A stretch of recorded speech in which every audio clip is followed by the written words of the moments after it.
Good morning and happy Sabbath to Chetwynd primary class and anyone else who is watching. Happy to have you watch. Welcome to Kids Time Online for Sabbath, May 9. Happy Sabbath, everyone. Let's start with sharing with each other what we're thankful for. When we do that, we are really putting our focus on God and saying thank you for these blessings that we have in our life. And that's a really important habit to get into. So this week, I think I am most thankful that the green has popped in the trees. I can see the green again. That makes me really happy, and I thank God for spring. All right, let's have our prayer. And remember, kids, if you want have a prayer request, something that you're worried about, or you just want to share it and have someone else pray for it too, you can text me at 250-788-5339. Be happy to help you pray for anything. Dear Jesus, thank you for today. Thank you for the green that is starting to show in the trees and already is in the grass. Thank you for the joy of spring. Please bless our lesson today and be with each boy and girl in their home and their families. In your name I pray. Amen. Okay, so we have an exciting Sabbath school again. And of course our offering now. So if you find your jar that you're keeping for offering, you can put some offering in. And I have a fun story from Poland as our mission reading, and it's called Gobbly Gobbling Turkeys. It is a story about Agnieszka. She's a mom now, but this is when she was little. She grew up in beautiful southern Poland in the countryside. A big green forest stood on one side, and a green meadow with pretty white daisies and pink and purple wildflowers stretched out on the other side of the house. Agnieszka loved nature, but she was actually scared of almost everything, most of nature. She didn't like the dark, and she thought strangers were scary. And her family had cats, dogs, and chickens, but she was frightened of them. She was especially scared of mooing cows and gobbly-gobbling turkeys. Unfortunately, no cows or turkeys lived at her house, though. But a flock of turkeys lived in the yard of a farmhouse that she passed every day on the way to school.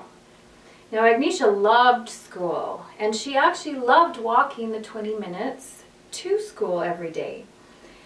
And one morning, she skipped along, and she hadn't been gone very long when she saw something that filled her with horror. She stopped. Dozens of gobbly-gobbling turkeys were wandering on the road. The birds were enormous, and they made a loud, scary racket. She looked beyond the meadow. The gate to the farmhouse was open, and the yard was empty, so all the turkeys had come out of that farmhouse. She looked to one side of the road. There was a rushing stream. She couldn't walk there. She looked to the other side. More gobbly-gobbling turkeys were walking in a ditch and strolling in the meadow. She couldn't walk there. Agnieszka was trapped. She couldn't go to school because of the gobbly-gobbling turkeys. But she couldn't go home either because then she'd be late for school. She sat down on the road to hide from the turkeys. I don't know how she thought she was going to hide in the middle of the road. But she may have just covered her eyes and said, "God, help me," she prayed. Opening her eyes, she saw an elderly man riding a bicycle toward her. The man wore dark gray clothes and a dark gray cap. His bicycle was dark gray. He was coming from the direction of the school. Fearlessly entering the flock of gobbly-gobbling turkeys, he energetically waved his arms and shouted, "Shoo, shoo!" The gobbling turkeys gobbled even more and made a frantic dash toward their yard. Feathers flew, and the screech of the gobbling was deafening. Agnieszka was surprised that the stranger wasn't scared of the turkeys. She had never seen him before, but she wasn't afraid. He looked sort of familiar. As the old man rode past Agnesia, he said kindly, "It's all right now." Agnesia's mouth dropped open in amazement. She looked at the turkeys, gobbling into their yard at home. She looked back at the road to wave at the old man. He had disappeared. Agnesia happily ran to school. She wasn't even late. The turkeys never invaded the road again. Agnesia has always remembered God's answer to her frightened prayer. Now the mother of 2 children, she tells them how the stranger scared away the turkeys. "I don't know whether he was an ordinary man or an angel," she said, "but I know the victory came from God. I was able to survive the turkeys with God's help." So that was a neat story from Poland this morning. Okay. So, to get started on our lesson today, you can see our lesson is Noah builds a boat. And so, some of you have family businesses. You might have a farm and might have cattle, might have garden stuff for a farmer's market. You might have bees for selling honey. Maybe your family has a business that involves building as well.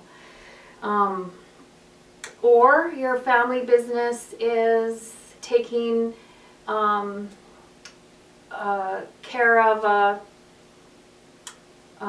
houses.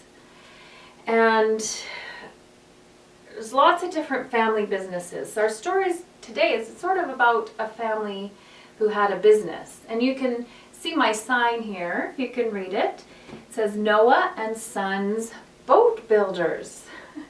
They were thrown into a business by God, weren't they?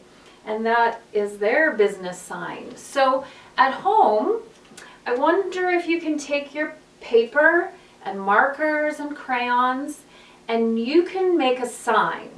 Make a sign that says Noah and Sons Boat Builders if you don't have a family business. But if you have a family business, you could write your name or your last name and kids or whatever and write what your business is on your business sign. So get your markers out and your paper and do that. When you're finished making the sign, if you do have a hole punch, that's the easiest. Punch a hole in one corner. If you don't have a hole punch, that's totally fine. You can take your scissors and very carefully, don't poke yourself, just kind of poke a hole in your paper and twist your scissors. That makes a really nice hole, actually. And then take your yarn. Let's see, where's my yarn? The end, here it is. And if we can, I don't know, however long you want to make your sign, just cut off a piece of yarn. 12 inches should do it. And then tie it on each end of your sign. So you've got one side tied, and then bring it around and tie it on the other side through the holes that you made. There you go. And now you have a sign for your family business. And Noah and his sons had a sign for their family business. I'm going to just hang it right there for us. Noah and Sons Boat Builders. And they needed to make a sign because they needed to hire people. They had to put out notice, help wanted. Noah and Sons Boat Builders need help for a big project. And what was that project? Yes, they were going to build the ark. Something that had never been done before, and something that was very, very big. And I'll just tell you what we know about how big that boat was from Patriarchs and Prophets. The ark likely was taller than a 4-story building, as long as 1.5 football fields, and wider than a 4-lane highway. And some scientists think that the ark could have held more than 45,000 animals. That is as big as some of the big ships that are built today. Actually, that was from the Adventist Bible Commentary, not Patriarchs and Prophets. But from Patriarchs and Prophets, it says God was the designer and Noah the master builder. So when Noah and his sons were looking for help, what do you think the most important quality was for someone helping Noah? Do you think what that might be? They might have had to be good at building. Yeah. They may have had to be reliable, show up and do the job. But there's one very important quality that they had to have. They had to follow God's plans. Our memory verse today says, "Teach me to do your will, for you are my God." Noah's family became workers with God when God asked Noah to build the ark. Noah and his family wanted to do what God wanted them to do. They wanted to do God's will. So our message today is, people in God's family want to do His will. All right. So now, if you have your drum at home, if you have a drum at home, which most don't. Okay, sorry about that, had to reset. So, got your drums out. If you don't have the drum, I think I was saying, you can use your pot and wooden spoon. And you are going to help me with the lesson today. And you are going to beat your drum and say these words. Noah believed and Noah built the ark. So when you hear me say so, that's when you're going to say Noah believed and Noah built the ark. Okay? I think we'll get the hang of it as we go along. All right, here we go. It was a quiet morning. Noah got up early, as he always did, to pray. As usual, a heavy dew lay over the ground. Do you know what dew is?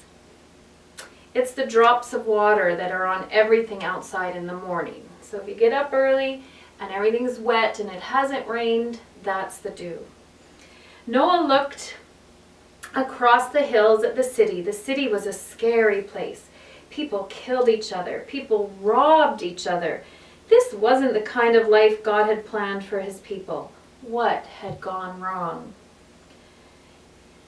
Noah wondered. The same things were starting to happen in the place where Noah lived. No place was safe. That morning, while Noah prayed, God spoke to him. God said, "Noah, things are so evil on the earth. Almost no one is teaching children to love God and to be kind to each other. Few people are kind and honest to others. People are afraid in their own homes. I want to end this suffering. Noah, I want you to build a boat out of gopher wood." So Noah believed and Noah built the ark. Now, Noah probably knew what a boat was. People rode in boats on the lakes and seas that God had created. And Noah knew what gopher wood was. It was made from a tree that was very strong. So Noah believed and Noah built the ark. But when God began to tell Noah how big to make the ark, Noah didn't understand. Maybe he said, "But Lord, that's gigantic." God's boat was to be taller than a 4-story building, as long as 1.5 football or soccer fields, and wider than a 4-lane highway. So Noah believed, and Noah built the ark. And there was more. It would have 3 decks, lower, middle, and upper. The decks would be connected by ramps, but the boat was going to have only 1 door and only 1 window to let in air and light. There were to be lots of stalls for all the animals that would go into the ark. And God's plan was to include storage rooms for all the food to go into the ark to feed the people and the animals. Some experts think the ark was big enough to hold more than 45,000 animals. So Noah believed, and Noah built the ark. Now Noah couldn't just go to a lumber store and order wood. He had to think about all the work it would take to build the ark. Trees had to be cut down. Someone had to strip the bark off the trees and cut them into planks. It would take a lot of work. The list must have seemed endless. So Noah believed, and Noah built the ark. And then God said, I am going to bring floodwaters to destroy everything. Noah was shocked. Perhaps he thought, why build a boat if everything is going to die? So Noah believed, and Noah built the ark. Then God explained that Noah, his wife, and their 3 sons, Shem, Ham, and Japheth, would be safe in the ark. If others wanted to be saved, they would be welcome in the ark too. In fact, Noah was to invite everyone to come inside so they could be saved from the flood God promised. There would be plenty of room for people and animals. Noah must have wondered how he was going to round up all those cats and dogs and kangaroos and tigers and elephants and other animals. If I were Noah, I would be especially afraid of the wild animals and poisonous snakes. Wouldn't you? So Noah believed, and Noah built the ark. I can imagine that Noah posted signs asking for help to build his big boat. Some people did come to help. They cut down trees and stripped off the bark. They helped to build a frame for the boat. Noah's sons helped too. Noah's wife had begun weaving heavy cloth for sacks to store food in. Maybe she also made baskets for carrying the animals' food. It was a lot of work. Some people who helped believed in God, but they died before the project was finished. Others helped even though they didn't believe. Still others must have just watched, but God was patient with them. Noah and his family didn't know when the floods would come, but they kept working because God had told them what to do, and they wanted to do God's will. So Noah believed, and Noah built the ark. Maybe Noah didn't understand all of what God was asking him to do, but he did it anyway. Noah wanted to please God and do his will. We may not always understand what God wants us to do, but when we want to do his will, he will help us know what to do. All right, here's a few questions that you can answer with your moms and dads. If you had lived in Noah's time, what would you have thought when Noah told you that God was going to send a flood? Why do you think some of the people didn't believe Noah? Would you have helped Noah build his boat? What made Noah keep on working, even though it took so long and people in town laughed at him? Even though Noah may not have understood about rain or didn't like to hear the people make fun of him, he kept on working, doing what God had asked him to do. He wanted to please God and do his will. Do you want to do God's will? Let's remember our message. People in God's family want to do his will. And we'll learn more about Noah and his ark, his big boat, in the next couple of weeks too. Now I have a challenge for you. I call it my 2-minute tool challenge. So at home, set your timer for 2 minutes and see if once you say go, see if you can round up 12 tools in 2 minutes. All right? So 2 minutes you have. Set your timers at home. Round up as many tools as you can in 2 minutes. Maybe you'll get to 12, maybe you'll get more. I don't know. Ready? You do that at home. All right, so my tools here that I brought, I have 12 tools, and they're going to help us with our memory verse today. So at home, if you found 12 tools, maybe you can write out the memory verse and put them on your tools to help you remember them. This is a level. There's our first word, teach. This is a sharpener, I think. I don't know what some of these tools are. Teach me. Let's see. I'm just going to pick tools out of here as I go along. Maybe some of my tools are the same as yours, or maybe they're different. You might not be able to see these words down here. Teach me to... Okay. Oh, here's a knife.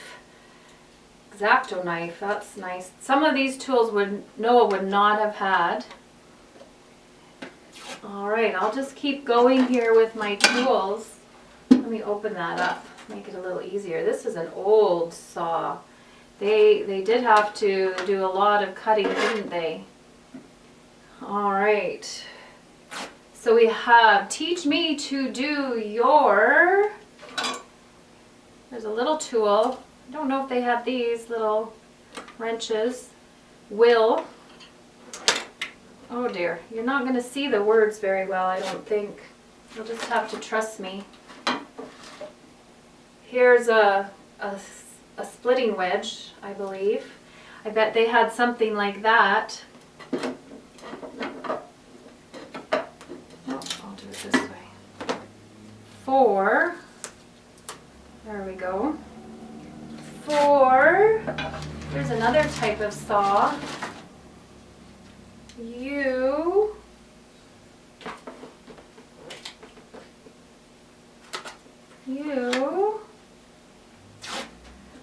are, this is a tape measure. I use this so much.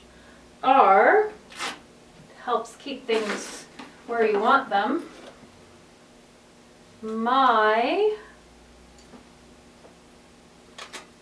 that's a hammer. You guys know what that is, don't you? Whoa. Okay. My God, screwdriver is there. And this verse is found, do I have one more tool in here? Oh, I have a bag of nails and screws, so definitely I think they must have made some nails out of wood, or I don't know, all the tools they had, how they were able to build a boat like they did. Only with God's help and God's instructions could they make that big ark. So my tools help me learn the memory verse. Teach me to do your will, for you are my God. Psalm 143:10. So I hope that you can remember Noah's story. We're just starting Noah's story, but Noah really wanted to do God's will, and that's what he wants us to do as well. He wants us to have a relationship with him that then tells us what we should do. Every day we can do the things that God puts in front of us to do.